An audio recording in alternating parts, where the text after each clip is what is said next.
वहीं जैसलमेर सांसद उमेदाराम बेनीवाल जैसलमेर के दौरे पर रहे और इस दौरान बेनीवाल ने एनडीटीवी से खास बातचीत की। बेनीवाल ने चुनावों के नजदीक आने के कारण बयानबाजी के सवाल पर कहा कि राजस्थान सरकार चुनाव कहां करवा रही है। अगर चुनाव करवाने होते अब तक पंचायती राज चुनाव हो जाने चाहिए थे। वहीं पूर्व मुख्यमंत्री अशोक गहलोत और सचिन पायलट की नजदीकियों पर उन्होंने कहा कि कभी दूरियां थी ही नहीं। सांसद उमेदाराम बेनीवाल से बात की हमारे संवाददाता श्रीकांत व्यास ने। बाड़मेर जैसलमेर लोकसभा सीट से सांसद उमेदाराम बेनीवाल जैसलमेर दौरे पर है, लेकिन राजस्थान भर में जो राजनीतिक गलियारे हैं वहां कांग्रेस को लेकर तो चर्चा है ही, साथ ही साथ बयानबाजी का दौर भी जारी है। क्या लगता है, चुनाव नजदीक आने वाले हैं इसलिए बयानबाजी शुरू हो गई है, ये क्या रीजन है? चुनाव कहाँ है नजदीक? चुनाव पंचायती राज चुनाव सरकार करा ही नहीं पा रही है। पिछले 1.5 साल से ऐसे ही वो खींच रहे हैं, लंबा खींच रहे हैं। सरकार की मंशा ही नहीं है चुनाव कराने की। अगर चुनाव कराने होते तो पंचायती राज चुनाव अब तक कब के हो जाते। जो ये पंचायती राज चुनाव नहीं कराना, ये कानून का उल्लंघन है। और जो 5 साल के अंदर चुनाव होने चाहिए वो सरकार नहीं कर पा रही है। ये सरकार की फेल्योरिटी है। क्या लगता है, सचिन पायलट और अशोक गहलोत जिस तरह मुलाकात हुई दोनों की, और उसके बाद से ही जो है वो बता बार बार बयानबाजी भी सामने आई है। हाल ही में अशोक गहलोत और गजेंद्र सिंह शेखावत भी एक दूसरे पर हमला बोलते हुए नजर आ रहे हैं।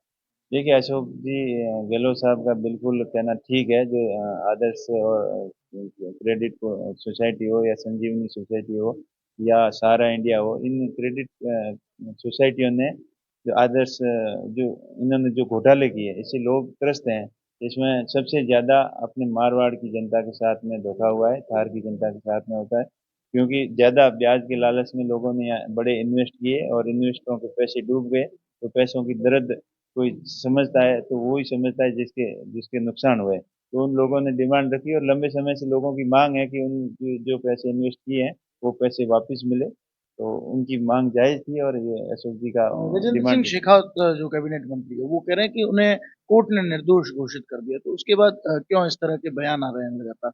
या दबाव की बयान राजनीति है? बयान इसलिए आ रहे हैं कि लोगों के पैसे वापस नहीं हुए। किसी को दोष मुक्त करना या नहीं करना ये तो कोर्ट की और न्यायिक प्रक्रिया का हिस्सा है, लेकिन असली जो बात थी लोगों के इन्वेस्ट किए हुए पैसे वापस आए, वो पैसे वापस नहीं आए। इसलिए ये मुद्दा वापस करने वाला है। क्या लगता है, एक बार फिर सचिन पायलट और गहलोत फिर साथ में, पहले सरकार जब गिरने की स्थिति में आ गई, उसके बाद चुनाव में, विधानसभा चुनाव में भी ध्रुवीकरण नजर आया और उसका परिणाम भी देखने को मिला, बीजेपी ने गवर्नमेंट बनाई। देखिए सचिन जी और अशोक जी वैसे साथ में मिलके ही काम करते हैं। पूरी कांग्रेस पार्टी एकजुटता के साथ में काम करती है।